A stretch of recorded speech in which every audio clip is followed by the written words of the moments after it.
다른 사람을 어떻게 대해야 하는지에 대해서 저희가 살펴보려고 합니다. 근데 원래는 이제 이것이 이제 분열에 대한 내용이라고 보시면 됩니다. 분열. 교회 내에서의 분열에 대한 주제로 우리 오늘 살펴보도록 하겠습니다. 먼저 첫 번째 1번을 보시면 많은 그리스도인들이 교회 안에서 일어나는 분열이 전적으로 마귀 때문이다라고 생각하는 경향이 있습니다. 그러니까 마귀가 거짓 교리와 또 이단 교리를 교회로 들여와서 교회를 망칠 거라고 생각을 합니다. 실제로 뭐 그런 일이 일어나기도 하겠지만 그것이 큰 부분을 차지하지는 않습니다. 실제로는. 또 이 세상이 교회를 공격한다고 생각하기도 합니다. 세상과 타협하는 게 교회를 망칠 거라고 생각합니다. 예수 그리스도를 제외하면 전 우주에서 가장 현명한 자는 마귀예요. 그렇죠. 예수님을 제외하면 마귀보다 더 현명한 자가 없습니다. 마귀는 우리가 생각하는 방식으로 우리를 공격하지 않는 경우가 많이 있어요. 마귀는 인간의 마음속에 있는 자만과 교만과 시기와 자기 의를 통해서 교회를 분열시키는 경우가 많이 있습니다. 때로는 그 도구가 여러분일 수도 있고 또 저일 수도 있어요. 거짓 교리나 이단 교리보다 이러한 것들이 교회를 좀 더 효율적으로 망치는 것이기 때문입니다. 성경은 마귀가 울부짖는 사자처럼 삼킬 자를 찾고 있다고 경고하고 있어요. 마귀가 울부짖는 사자라고 말씀하고 있지는 않습니다. 사자 같다고 말씀하고 있죠. 사자처럼. 마귀는 사자와 같은 힘은 없습니다. 십자가 이후에 예수님께서 십자가로 마귀를 완전히 승리하셨기 때문에, 마귀에 대해서 승리하셨기 때문에 마귀는 사자와 같은 힘은 없어요. 단지 사자처럼 위장할 뿐입니다. 마귀는 유다 지파의 사자이신 예수 그리스도와 같은 힘은 없어요. 누구를 완전히 파멸시킬 수 있는, 지옥에 던져버릴 수 있는 그런 힘은 없다는 거예요. 다만 그런 힘을 가지고 있는 것처럼 위장한다는 것이죠. 성경은 어디에서도 마귀가 그리스도인들을 삼킬 수 있다고 말씀하신 적이 없어요. 삼키려고 그렇게 사자처럼 돌아다닌다고 하고 있지 삼킬 수 있다 이런 말씀은 없다는 거죠. 왜냐하면 마귀는 사자가 아니기 때문에, 사자같이 위장할 뿐이기 때문에 마귀는 그리스도인들을 삼킬 수 없습니다. 성경은 우리에게 이렇게 경고하고 있어요. 그러나 만일 너희가 서로 물고 삼킬진대 너희가 서로에게 소멸되지 않도록 조심하라. 마귀에게 소멸되지 않도록 조심하라 이렇게 기록되어 있지 않고 서로에게 소멸되지 않도록 조심하래요. 마귀가 우리를 삼키는 게 아니라 우리가 서로 삼킨다고 말씀하고 있는 거예요. 서로가. 구원받은 사람들의 결혼을 망치는 것은 마귀가 아닙니다. 육신적인 남편과 또 육신적인 아내가 결혼을 망치는 거예요.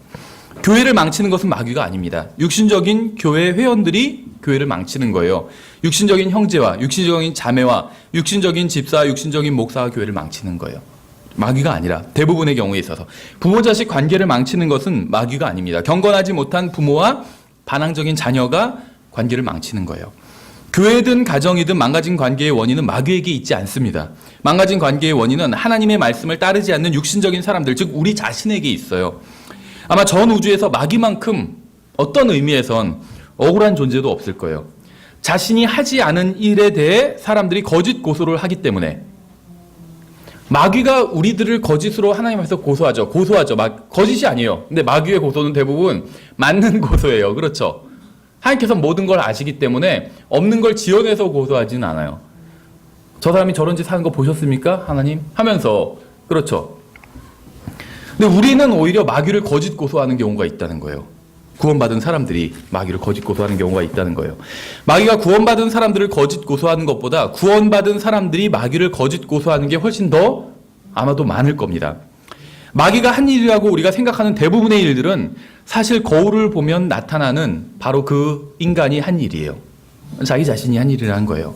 저는 마귀가 저를 어떻게 공격할지에 대해서는 전혀 걱정하지 않습니다. 왜냐하면 저는 하나님의 손 안에 있기 때문에. 저는 주님의 뼈 중에 뼈고 살 중에 살입니다. 저는 그리스도 안에 있고 그리스도의 몸 안에 속해 있어요. 하늘에 계신 저의 아버지의 허락 없이는 마귀는 저에게 손가락 하나 될 수가 없습니다. 그래서 저는 마귀를 두려워하지도 않고 마귀가 저에게 무슨 짓을 할까봐 염려하지도 않습니다. 저는 마귀에 대해 걱정하지 않아요. 제가 걱정하는 것은 저의 원수, 제가 걱정하는 저의 원수는 거울을 볼 때마다 나타나는 그 인간이에요. 그게 바로 저의 원수입니다. 여러분도 거울을 보시면 여러분의 원수가 누구인지 바로 확인할 수가 있어요. 우리의 원수는 바로 우리의 육신입니다. 사탄이 어떻게 교회를 공격하는지 아세요? 마귀는 성도들 사이에 아주 작은 틈을 사용합니다. 그 틈을 후벼 파서 점점 더 크게 만드는 거예요. 야고보서 2장을 보시면 오늘 우리가 이제 주로 많이 살펴볼 본문입니다. 야고보서 2장에 길어서 제가 인용해 놓지는 않았습니다. 야고보서 2장 1절부터 13절까지 약간 길지만 한번 제가 읽어보겠습니다. 여기서는 이제 사람을 차별하는 것에 대해서 나오고 있어요. 그러니까 분열의 시작이 이제 사람에 대한 차별에서부터 시작이 됩니다. 야고보서 2장 1절부터 13절까지 내 형제들아 영광의 주 곧 우리 주 예수 그리스도의 믿음을 가지고서 사람들의 외모를 중시하지 말라. 만일 너희 집회에 금반지를 끼고 아름다운 옷을 입은 사람이 오고 또 허름한 옷을 입은 가난한 사람이 들어올 때 너희가 화려한 옷을 입은 자에게 관심을 기울이며 그에게 이르되 여기 좋은 자리에 앉으소서 하고 또 그 가난한 자에게 이르되 거기 서 있든지 여기 내 발받침 밑에 앉으라 하면 너희가 너희끼리 차별하며 악한 생각으로 판단하는 자가 되지 아니하느냐. 악한 생각으로 판단하는 거래요. 이런 것이. 내 사랑하는 형제들아 귀를 기울이라. 하나님께서 이 세상에 가난한 자들을 택하사 믿음에 부유하게 하시고 또 자신을 사랑하는 자들에게 약속하신 왕국의 상속자로 삼지 아니하셨느냐. 그러나 너희는 가난한 자들을 업신 여겼도다. 부자들은 너희를 학대하고 재판석 앞으로 너희를 끌고 가지 아니하느냐. 그들은 너희를 부를 때 쓰는 그 존귀한 이름을 모독하지 아니하느냐.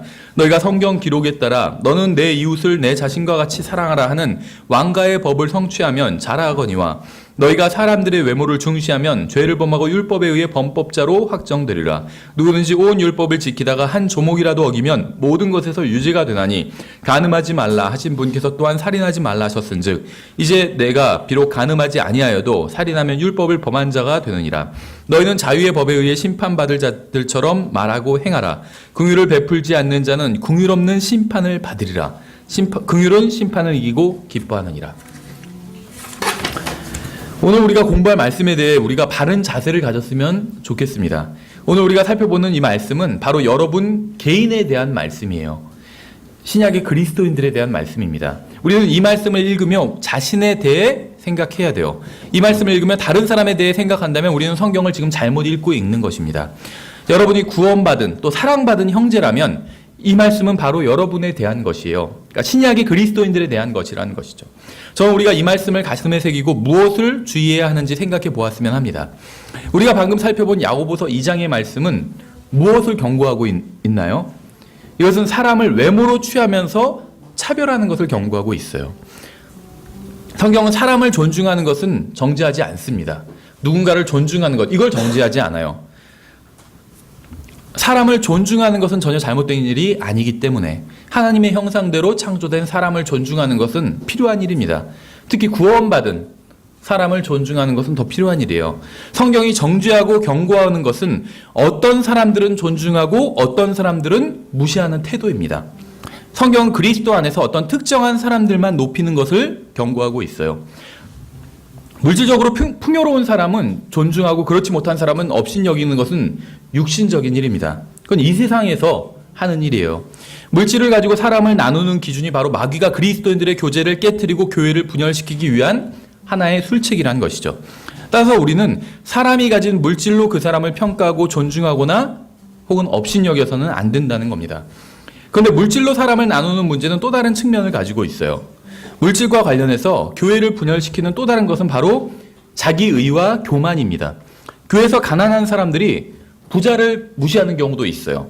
부자들이 부자인 이유는 불의한 방법으로 재산을 증식했기 때문이라고 생각하기 때문에 영적인 것에 관심이 없기 때문에 부자가 되었다고 생각을 합니다.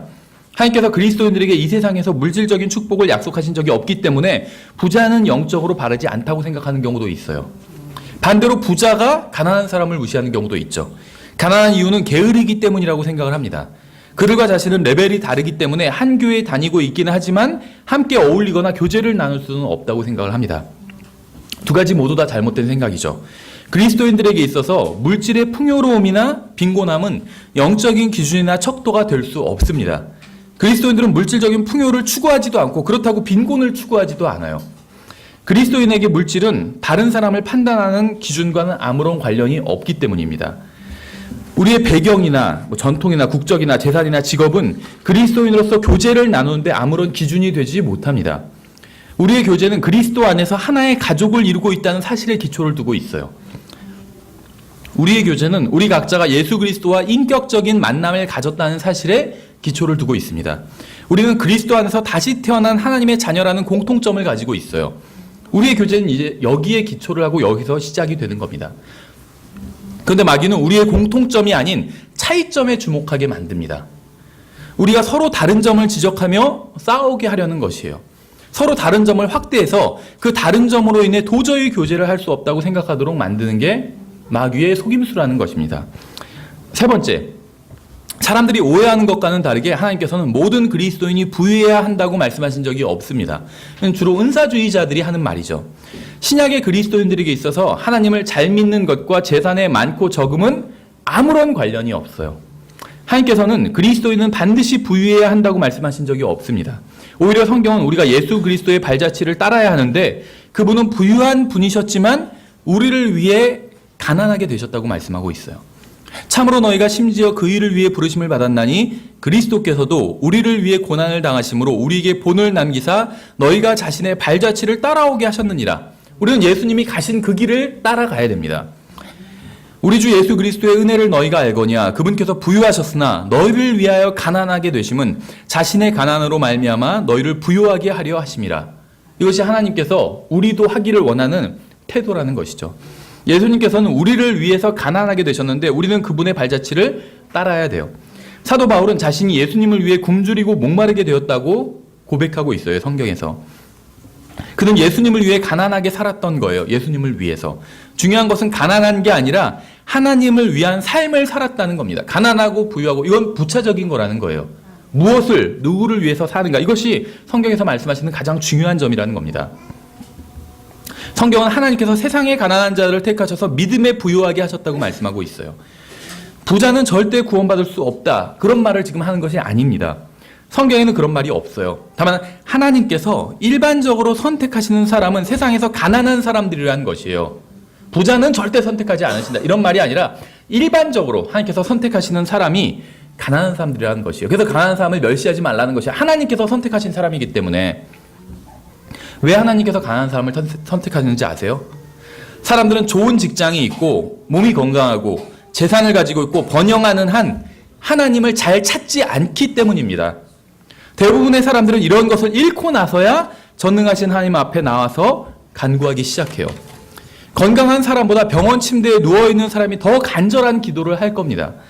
먹을 게 넘쳐나는 사람보다 그날의 양식을 간신히 구한 사람, 그날의 양식을 걱정하는 사람이 더 간절한 기도를 할 거예요.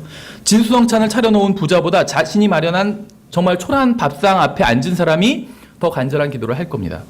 너무나도 많은 경우에 하나님께서는 이 세상에서 가난한 사람들을 선택하여 믿음에 있어서 부유하게 하셨습니다. 이것이 하나님의 방법이에요. 먹을 것과 입을 것과 부동산을 풍성하게 소유한 사람들은 대부분 하나님을 필요로 하지 않아요. 다는 아니지만 대부분이. 그들은 하나님께 간구할 필요성을 느끼지 못하기 때문에. 그런 사람들에게 복음을 전하면 하나님을 믿음으로 얻게 되는 유익이 무엇이냐고 묻습니다. 이미 풍성한 양식을 소유하고 있기 때문에 하나님께로부터 일용할 양식을 받을 필요가 없다는 거예요. 이미 많은 옷을 가지고 있기 때문에 하나님께로부터 받을 필요가 없다고 합니다. 이미 세상에서 좋은 저택을 소유하고 있기 때문에 하늘나라의 저택을 마련할 필요성을 느끼지 못하는 거예요. 하지만 가난한 사람들은 의지할 게 하나님밖에 없기 때문에 주님께 매달리는 경우가 많아요. 이 세상에서는 가난한 게 저주일 수 있지만 좀 더 긴 안목을 가지고 본다면 오히려 축복일 수도 있습니다. 왜냐하면 이 세상은 영원하지 않기 때문에. 우리는 지금 이 상태로 영원히 살지 않을 겁니다. 우리가 가지고 있는 것을 계속 가지고 영원히 살지는 않을 거예요. 100년이 지나면 이 세상에서 우리가 소유했던 것은 아무런 의미가 없어지게 됩니다. 100년이 지나면 내가 그때 돈 한 푼도 없었지, 그거 가지고 마음 아파할 사람은 없다는 거예요. 100년 후에는. 아니면 내가 그때 돈이 100억이 있었지, 그거 가지고 뿌듯해할 사람도 없다는 거예요. 우리가 이 세상에서 어떻게 사는지는 또 물론 중요한 문제예요. 그것이 하찮다는 것은 아닙니다. 하지만 그것은 정말로 중요한 문제는 아니라는 거예요. 그것보다 훨씬 더 중요한 문제가 있다는 겁니다. 그것과 비교할 수 없을 정도로 중요한 문제가 있다는 거예요. 이 세상에서 아무리 잘 먹고 잘 산다 할지라도 죽어서 지옥에 간다면 아무런 소용이 없기 때문에. 이 세상에서 아무리 원하는 것을 다 이뤘다 할지라도 그리스도의 심판석에서 주님께 아무런 칭찬도 듣지 못하고 상급도 받지 못한다면 그것은 그저 낭비해 버린 인생에 불과하기 때문이에요. 아무리 큰 성공을 거둔다 할지라도, 구원을 받았다 할지라도 그리스도의 심판석에서 주님께 아무런 칭찬을 받지 못한다면 전적으로 낭비해버린 인생이라는 것이에요. 삶과 죽음, 하늘나라와 지옥, 구원받은가 구원받지 못함, 가치 있는 인생과 그렇지 못한 인생을 나누는 기준이 무엇일까요? 소유한 재산이나 물질이 아닙니다. 그것을 나누는 기준은 바로 하나님의 말씀을 대하는 태도, 그 믿음에 있다는 거예요. 여러분, 구원받은 부유한 사람입니까? 아니면 구원받은 가난한 사람입니까? 여러분, 다른 사람을 재산으로 판단합니까? 아니면 믿음으로 판단합니까? 우리의 교제는 우리가 소유한 재산이 아닌 주 예수 그리스도를 믿는 믿음에 근거해야 합니다. 우리는 결코 물질을 얼마나 소유했는지 여부로 다른 사람을 판단해서는 절대로 안 돼요. 예수 그리스도를 믿는 사람들은 모두 같은 운명을 향해 나아가고 있습니다. 모두 같은 분을 만나고 같은 분과 영원히 함께한다는 공통점을 가지고 있어요. 우리는 이러한 점을 기초로 교제를 나누고 친구를 사귀어야 됩니다. 우리가 이 세상에서 소유하고 있는 것은 모두 일시적인 것이에요. 아무리 많은 재산을 소유하고 있다 해도 일시적으로 가지고 있을 뿐입니다. 가진 게 거의 없다 해도 그것은 일시적으로 아주 짧은 기간만 그렇게 있을 뿐이에요. 하나님께서는 각자의 분량에 맞게 나누어 주십니다. 누군가에게는 100만 원을 주시고 누군가에게는 10만 원을 주시는 것은 그건 하나님의 일이에요. 하나님께서는 정당한 이유를 가지고 자신의 계획에 따라 그렇게 하시는 겁니다. 다만 우리는 사람이 소유한 것의 많고 적음에 따라 다른 사람을 판단해서는 안 된다는 거예요. 우리는 부유한 사람을 보면서 저런 사람들이 교회에 좀 더 왔으면 좋겠다고 생각하고, 가난한 사람들을 보면서 저런 사람들은 교회에 오지 않았으면 좋겠다고 생각할 때가 있어요. 그러나 하나님의 입장에서는 사람이 소유한 게 아무런 의미가 없습니다. 예수 그리스도께서 피를 흘리고 죽지 않으셨다면 재산이 많건 적건 상관없이 모든 사람들이 지옥에 갔을 것이기 때문에, 예수 그리스도의 피로 씻기기 전에는 재산이 많건 적건 그 누구도 구원받을 수 없기 때문에 하나님 앞에서 재산은 의미가 없다는 거예요. 그리고 하나님의 교회에서도 그래야 한다는 겁니다. 하나님께서 여러분을 부유하게 하셨다면 주님의 영광을 위해 그것을 사용하십시오. 하나님께서 여러분을 가난하게 하셨다면 주님의 영광을 위해 그것을 사용하세요. 사도 바울이 권면한 대로 여러분이 처해 있는 그 상황에 만족하고 하나님께 영광을 돌리십시오.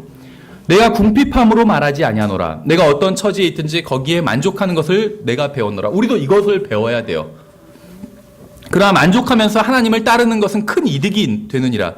우리가 이 세상에 아무것도 가지고 오지 아니하였은즉 아무것도 가지 못할 것이 확실하니 먹을 것과 입을 것이 있은즉 우리가 그것으로 만족할 것이니라. 우리는 우리가 가진 것에 만족해야 됩니다. 가진 것에 만족하는 법을 배워야 돼요. 그리고 다른 사람이 가진 것으로 그 사람을 판단해서는 안 됩니다. 가진 것에 따라 사람을 차별하고 교제를 나눌지 말지 여부를 정해서는 안 돼요. 그리스도인의 교제는 언젠가 예수 그리스도 안에 있는 믿음의 여부에 따라 결정돼야 돼요. 언제나 그 상대방의 믿음의 여부에 따라서 교제가 결정될 수 있어야 된다는 거예요. 다른 사람의 재산을 가지고 그 사람을 판단하는 것은 어리석은 일입니다. 다른 사람의 재산에 대해 판단하는 것도 어리석은 일이에요. 그 사람이 어떠한 방식으로 재산을 늘렸는지는 우리와 아무런 상관이 없어요. 그리스도인의 교제와도 아무런 상관이 없습니다. 우리의 눈은 언제나 다른 사람의 소유물이나 재산이 아닌 예수 그리스도께로 우리의 눈이 고정되어야 합니다. 그래야 우리는 성경에서 말씀하시는 그리스도인다운 교제를 나눌 수 있는 겁니다. 네 번째, 그리스도인들 사이에서 분열을 일으키는 또 다른 틈이 있어요. 다시 야고보서 2장 8절부터 보시면, 너희가 성경 기록에 따라 너는 내 이웃을 내 자신과 같이 사랑하라 하는 왕가의 법을 성취하면 잘하거니와 너희가 사람들의 외모를 중시하면 죄를 범하고 율법에 의해 범법자로 확정되리라. 누구든지 온 율법을 지키다가 한 조목이라도 어기면 모든 것에서 유죄가 되나니. 이렇게 말씀하고 있죠. 가정을 분열시키고 교회를 분열시키고 형제 자매들을 분열시키는 게 무엇인지 아세요? 자신의 죄에는 관대하면서 다른 사람의 죄는 조금도 용납하지 못하는 마음입니다. 담배를 피우는 남편이 술을 마시는 아내를 정죄해요. 여자가 말이야 그렇게 술을 마시면 돼? 하면서 자기는 담배 피면서. 술을 마시는 부모가 락 음악을 듣고 게임을 하는 자녀를 정죄합니다. 자기들은 막 술 마시고 별짓 다 하면서 자녀가 게임하면 너는 그렇게 게임해서 되겠어 하면서 4대 악인가요? 하여튼 그러면서 죄를 짓는 남편이 죄를 짓는 아내를 정죄하고 죄를 짓는 아내가 죄를 짓는 자녀를 정죄하고 죄를 짓는 성도가 죄를 짓는 목사를 정죄합니다. 서로가 서로를 판단하고 정죄하기 때문에 가정에 균열이 생기고 교회가 분열되고 형제 자매의 교제가 끊어지는 거예요. 교회가 분열되는 이유는 자신만이 의롭다고 생각하는 형제나 자매가 있기 때문입니다. 자신만이 거룩하다고 생각하는 형제나 자매가 있기 때문이에요. 자신만이 의롭고 거룩하기 때문에 자신이 하는 모든 일은 정당한 것이고 자신이 하지 않는 모든 일은 부당한 거라고 생각해요. 자신이 하는 일을 다른 사람이 하지 않거나 반대로 자신이 하지 않는 일을 다른 사람이 하면 그 사람과 교제를 나눌 수 없다고 생각합니다. 자신과 같지 않은 사람은 하나님과 바른 관계에 있지 않다고 생각해요. 교제의 기준이 자신인 거예요, 자신. 이런 사람으로 인해 교회가 분열되는 겁니다. 한번 생각해 보세요. 예수 그리스도께서 지금 이 자리에 오셔서 바른 사람들과만 교제를 나누려고 하신다면, 예수님과 같은 사람들과만 교제를 나누려고 하신다면 누가 예수님과 교제를 나눌 수 있겠습니까? 예수님과 우리 중 누가 더 상대방과 교제를 나누고 싶어 할까요? 우리가 원하는 것보다 예수님께서 더욱 간절하게 우리와 교제를 나누고 싶어 하십니다. 그래서 예수님께서는 우리를 용서해 주시고 받아주시고 자신의 피로 씻어주시고 은혜와 긍휼을 베풀어 주시는 거예요. 왜냐하면 예수님께서는 우리를 용납하고 받아주셔야만 우리와 교제를 나눌 수 있기 때문에, 이것이 교제를 나눌 수 있는 가장 근본적인 방법이라는 거예요. 다른 사람을 용납하고 받아주어야지만 교제를 나눌 수가 있어요. 우리의 잘못과 죄를 예수님보다 더 잘 찾을 수 있는 사람은 아마 없을 겁니다. 그렇죠?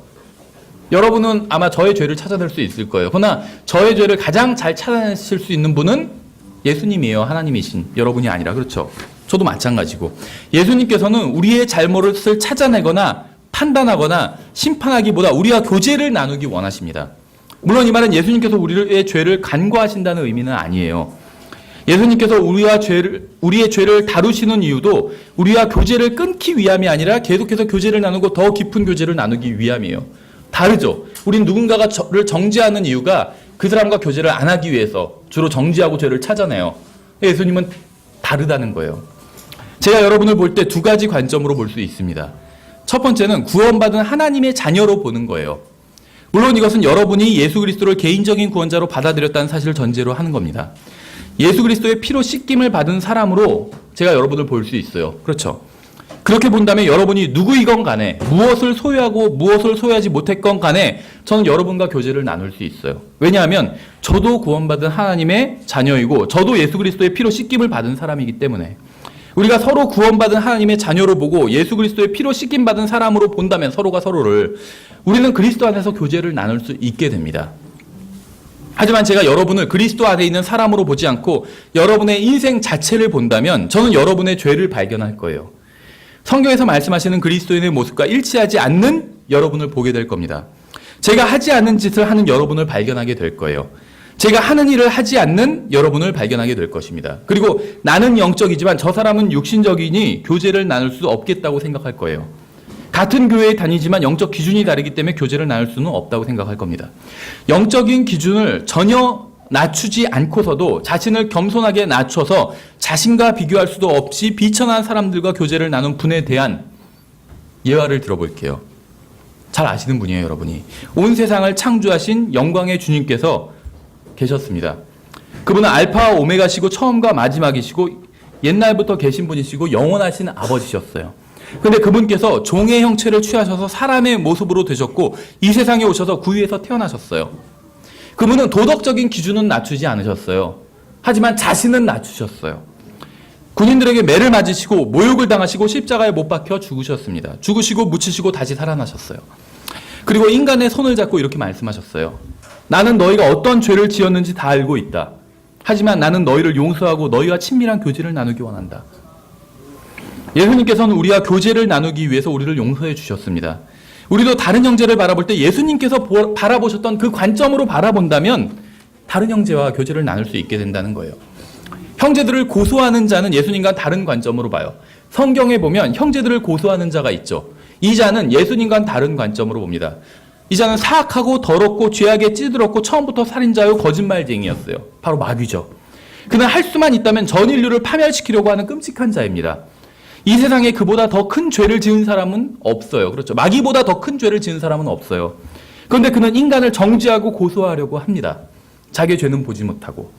생각해 보세요. 의로우신 분인 예수 그리스도께서 우리의 죄를 지적하시고 불의한 마귀가 죄에 대한 용서를 구해야 마땅하지 않을까요? 그런데 하나님의 말씀인 성경에 의하면 정반대의 일이 일어났어요. 성경은 예수님께서는 우리의 죄를 용서해 주시려고 하고 마귀는 우리를 고소하고 정죄하려고 한다고 말씀하고 있어요. 의로우신 분께서는 우리를 용서해 주시려고 하고 죄악에 찌든 자는 우리를 오히려 고소하고 정죄하려고 한다는 거예요. 마귀는 우리를 하나님 앞으로 끌고 와서 우리가 어떤 죄를 지었는지 열거하면서 우리를 정죄하려고 합니다. 우리가 지은 죄를 거론하면서 하나님께서 우리와 교제를 나누시는 것은 합당치 않다고 주장을 하려고 해요. 우리가 한 말과 한 행위와 간 곳과 마음속으로 생각한 것들을 열거하면서 주님께서 우리와 교제를 나누신 것은 합당치 않다고 주장합니다. 하나님께서는 우리가 예배 후에 주차장에서, 집에서, 차 안에서, 커피숍에서, 전화상으로 다른 사람들을 험담하고 판단하고 정죄한 것을 다 알고 계세요. 저는 어떤 의미에서는 예수님께서 참 의아해 하실 거라고 생각해요. 왜냐하면 예수님께서는 자신을 믿는 사람들, 즉 우리들에게 자신의 거룩한 영인 성령님을 선물로 주셨어요. 그런데 우리는 성령님을 소유한 사람처럼 말하지 않고 더러운 마귀의 영을 소유한 사람처럼 말하고 있기 때문에 얼마나 이상하게 생각하시겠어요. 그렇죠? 다섯 번째, 왜 그런 걸까요? 왜 예수님의 영인 성령님을 소유한 사람이 예수님처럼 말하지 않고 마귀의 영을 소유한 사람처럼 말하고 다른 사람을 험담하고 고소하고 정죄하는 걸까요? 왜 다른 사람들을 용서하기 원하시는 분의 영을 소유한 사람들이 다른 사람들을 정죄하기 원하는 마귀의 영을 소유한 사람처럼 생각하고 말하는 것일까요? 여러분, 그 이유가 무엇인지 아세요? 그 이유는 우리가 자신을 하나님께 내어드리는 것이 아니라 육신에게 내어주기 때문입니다. 다른 사람들을 정죄하고 판단하고 고소하고 험담하는 것은 성령님께로부터 나온 게 아니에요. 그것의 출처는 육신입니다. 구원받지 않은 사람도 다른 사람을 정죄하고 판단하고 고소하고 험담하는 것은 아주 잘해요. 왜냐하면 구원받지 않은 사람도 아담으로부터 물려받은 육신을 가지고 있기 때문에. 문제는 구원받은 사람도 이 육신을 가지고 있다는 게 문제예요. 그렇죠? 더 큰 문제는 구원받은 사람이 자신을 성령님께 내어드리는 것이 아니라 육신에 내어드린다는 것, 육신에 내어준다는 것, 이것이 더 큰 문제입니다. 그래서 예수님께서 하시는 것처럼 다른 사람들을 대하지 못하고 마귀처럼 다른 사람들을 대하고 있는 것이에요. 서로 고소하는 것, 정죄하는 것, 이게 마귀처럼 다른 사람을 대하는 거예요. 그래서 다른 사람들을 그리스도의 사랑으로 받아주지 못하고 마귀처럼 정죄하고 고소하는 거예요. 육신에 내어주기 때문에. 형제들을 고소하는 자가 마귀라고 성경은 분명하게 말씀하고 있어요. 계시록 12장에서 또 내가 들으니 하늘에 큰 음성이 있어 이르되 이제 구원과 힘과 우리 하나님의 왕국과 그분의 그리스도의 권능이 임하였도다. 우리 형제들을 고소하는 자, 곧 우리 하나님 앞에서 밤낮으로 그들을 고소하던 자가 쫓겨났도다. 감사하게도 우리는 우리 형제를 우리가 고소해도 하나님 앞에서 쫓겨나지는 않을 거예요. 그건 얼마나 민망하겠어요. 그렇죠?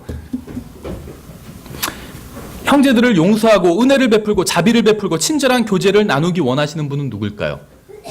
형제들을 참아주고 용납하고 받아주시는 분은 누굴까요? 바로 예수 그리스도예요. 내가 거부한 그 형제를 하나님께서는 받아주셨다는 거예요. 형제님들, 여러분과 결혼한 여자는 비록 구원받았다 할지라도 아직 예수 그리스도처럼 변화되지는 못했습니다. 자매님들도 마찬가지예요. 여러분과 결혼한 남자는 만일 그가 구원받았다면 휴거되어 변화받은 이후에라야 완전한 사람이 될 거예요. 여러분이 구원받은 사람과 결혼했다 할지라도 완전한 사람과 결혼한 것은 아닙니다. 여러분은 나중에 그리스도의 심판석 이후에 완전한 분과 결혼하게 될 것입니다. 여러분과 결혼을 하게 될 분은 바로 예수 그리스도예요. 여러분의 남편은 아무리 잘난 체를 해도 결코 완벽한 사람이 아니에요. 교회에서도 마찬가지예요. 여러분과 함께 모여있는 사람들은 완벽한 사람들이 아닙니다. 구원받았지만 아직 완벽해지지는 않았어요. 여러분처럼. 구원받았지만 아직 죄를 짓고 있습니다. 여러분처럼. 여섯 번째, 따라서 우리는 교회와 가정에서 서로 이렇게 대해야 돼요. 12절을 보시면 너희는 자유의 법에 의해 심판받을 자들처럼 말하고 행하라. 긍휼을 베풀지 않은 자는 긍휼 없는 심판을 받으리라. 긍휼은 심판을 이기고 기뻐하느니라. 저는 우리 중 구원받고 나서 단 한 번도 죄를 지은 적이 없는 사람은 없다고 믿습니다. 죄가 없다고 그러면 자기를 속이는 자라고 성경은 요한일서에서 말씀하고 있죠. 우리는 구원받은 이후에도 자신의 죄에는 관대하면서 다른 사람의 죄에는 엄격한 잣대를 들이대요. 우리는 자신을 제외한 다른 사람들은 완벽해야 한다고 생각합니다. 이게 문제죠. 우리는 자신은 완벽한 남편이 아니면서 아내는 완벽해야 한다고 생각해요. 자신은 완벽한 아내가 아니면서 남편은 완벽해야 한다고 생각합니다. 자신은 완벽한 부모가 아니면서 자녀가 아니면서 부모는 완벽해야 한다고 생각해요. 자신은 완벽한 부모가 아니면서 또 자녀는 완벽해야 된다고 생각해요. 자신은 완벽한 성도가 아니면서 목사는 완벽해야 한다고 생각합니다. 자신은 완벽한 목사가 아니면서 성도는 완벽해야 한다고 생각해요. 이것은 옳지 않습니다. 이것은 위선자의 태도이지 그리스도인의 태도가 아닙니다. 야고보서에 의하면 우리가 다른 사람을 판단한 그 기준대로 우리가 그리스도의 심판석에서 판단을 받게 될 거예요. 이건 굉장히 중요한 이야기예요. 여러분이 전혀 긍휼을 베풀지 않고 다른 형제를 판단했다면 여러분은 그리스도의 심판석에서 긍휼이 없는 판단을 받게 될 것입니다. 여러분이 긍휼을 가지고 다른 형제들을 대했다면 그리스도의 심판석에서 여러분은 긍휼이 넘치는 판단을 받게 될 거예요. 이것이 바로 야고보서의 논리입니다. 그렇다면 우리가 다른 사람들을 대할 때 어떤 원칙을 가지고 대해야 될까요? 사람들이 가장 잘못 인용하는 구절이 마태복음 7장 1절이에요. 너희가 판단을 받지 아니하도록 판단하지 말라. 이것만 딱 떼어서 인용하면서 판단하지 말라고 그랬다, 성경은. 이렇게 주장하는데 문맥을 읽어보면 전혀 그 얘기가 아니에요. 이 구절 하나만 떼어내서 인용하면 이 구절이 의미하는 것과 정반대의 주장을 하게 되고 그러면 그것은 하나님의 말씀을 변개시키는 게 됩니다. 이 구절은 결코 아무런 판단을 하지 말라는 게 아니에요. 한번 전체를 읽어볼게요. 2절부터 읽어볼게요. 너희가 무슨 판단으로 판단하든 그것대로 판단을 받고 너희가 무슨 척도로 재든 그것대로 너희가 다시 평가를 받으리라. 우리가 언젠가 판단을 받고 평가를 받게 될 거예요.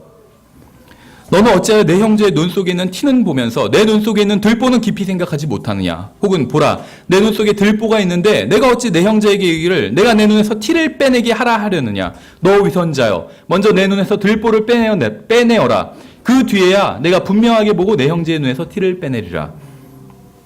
성경이 말씀하시는 것은 이렇습니다. 우리는 모두 언젠가 그리스도의 심판석 앞에 서게 될 거예요. 우리는 거기서 모두 주님의 판단을 받게 될 것입니다. 문제는 우리가 무엇을 기준으로 어떤 식으로 판단을 받게 되느냐는 거예요. 우리는 구원받기 전에 하나님의 은혜와 긍휼이 필요했습니다. 하나님의 은혜가 아니었다면 우리 중 누구도 구원받지 못했을 거예요. 하나님의 긍휼이 아니었다면 우리 중 누구도 하늘나라에 갈 수 없었을 겁니다. 우리가 구원받은 것은 우리가 잘나서가 아니라 하나님께서 은혜와 긍휼로 우리를 대해 주셨기 때문이에요. 그리고 우리는 믿음으로 하나님의 그 은혜와 긍휼의 선물을 받아들였을 뿐이에요. 우리가 아무것도 한 것도 없고 아무것도 잘난 것이 없어요. 문제는 구원받고 나서도 동일하다는 겁니다. 우리는 구원받기 전에 하나님의 은혜와 긍휼을 필요로 했던 것처럼 구원받고 나서도 하나님의 은혜와 긍휼을 필요로 합니다. 구원받기 전에도 하나님의 용서와 오래 참으심이 필요했던 것처럼 구원받은 후에도 주님의 용서와 오래 참으심이 필요합니다. 구원받기 전에도 관용이 필요했던 것처럼 구원받은 후에도 관용이 필요해요. 우리는 구원받기 전에 완벽한 사람이 아니었던 것처럼 구원받은 이후에도 여전히 완벽한 사람이 아닙니다. 휴거되어 이 육신이 사라지고 주님처럼 변화되기 전에는 완벽한 사람이 아니에요. 어느 누구도. 문제는 우리 자신만 그런 게 아니라 다른 형제 자매들도 그렇다는 거예요. 따라서 우리는 우리가 자신을 용납하는 것처럼 다른 형제 자매들을 용납해 주어야 한다는 겁니다. 우리는 지금 다른 사람들을 함부로 판단하고 정죄하지만 언젠가 우리 주님께서는 우리가 다른 사람을 판단했던 그 기준을 가지고 우리를 판단하실 거라는 거예요. 저는 그리스도의 심판석에서 주님께 은혜를 입기를 원합니다. 그리스도의 심판석에서 주님께서 저에게 자비를 베풀어 주시기를 원해요. 저의 상황을 이해해 주시고 저를 받아주시기를 원합니다. 그렇게 되기 위해서는 이 세상에서 제가 형제 자매들을 그렇게 대해야 돼요.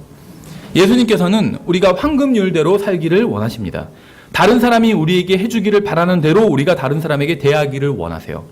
여러분이 어떤 사람에 대해 이야기를 하는 대로 그 사람도 다른 사람에게 여러분에 대해서 똑같은 방식으로 이야기를 한다면 여러분의 기분이 어떠실까요? 여러분이 다른 사람에 대해 말하는 대로 다른 사람도 여러분에 대해서 똑같이 말하고 다닌다면 여러분에 대한 좋은 소문이 퍼질까요? 나쁜 소문이 퍼질까요? 생각해 보세요.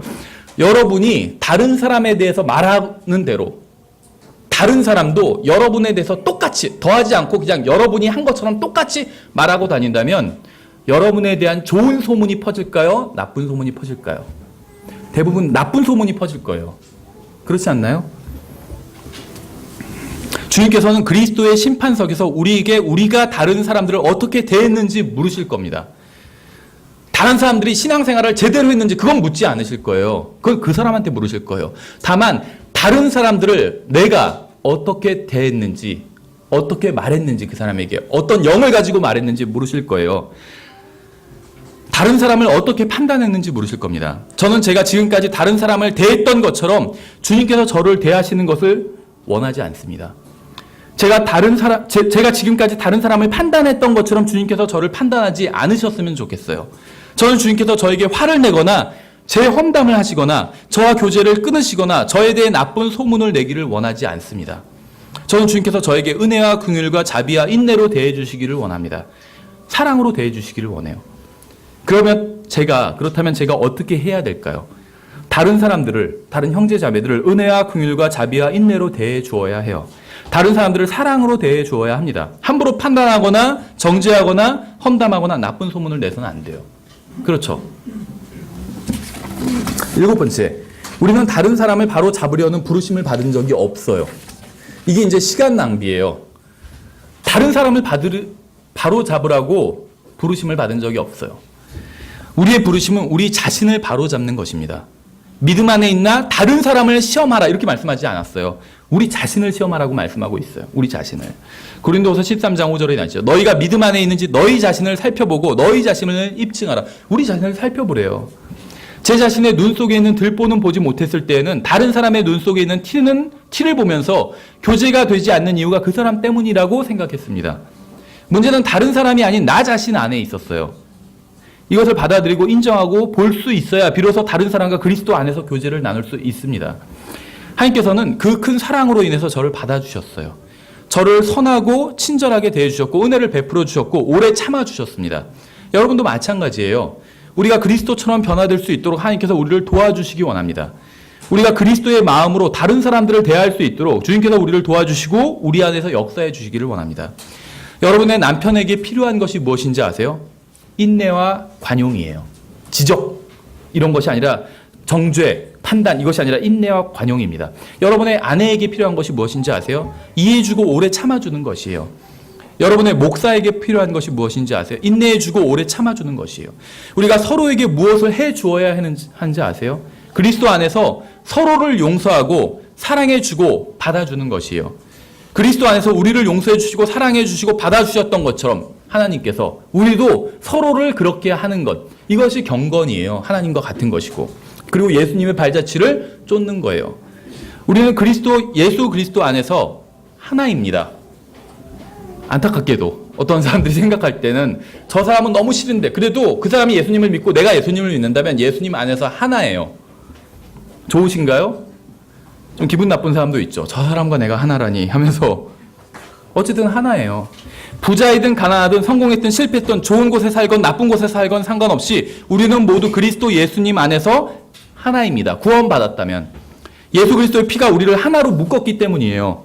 따라서 우리는 예수님과 동행하는 것처럼 우리끼리도 함께 걸어야 합니다. 사람들은 자신의 인생을 향한 하나님의 뜻이 무엇인지 알고 싶어해요. 우리를 향한 하나님의 뜻이 무엇인지 아는 것은 어렵지 않습니다. 성경에 나와 있어요.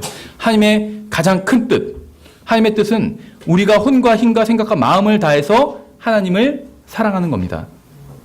그리고 우리 옆에 있는 형제 자매를 자신을 사랑하듯 살아가는 거예요. 만약 여러분이 이렇게 한다면 여러분은 언제나 하나님과 바른 관계에 있을 거예요. 하나님을 사랑하고 형제 자매들을 사랑한다면 언제나 어느 상황에서나 여러분들은 하나님과 바른 관계에 있을 것이고 다른 사람과 그리스도인다운 교제를 나눌 수 있을 겁니다.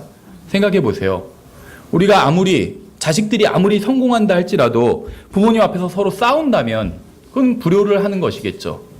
화목하게 형제 자매가 지내는 것, 이것이 최상의 효도 아닌가요? 그렇죠. 하나님 앞에서도 마찬가지라는 거예요. 계속해서 다음 시간에 그리스도인의 관계에 대해서 공부하겠습니다.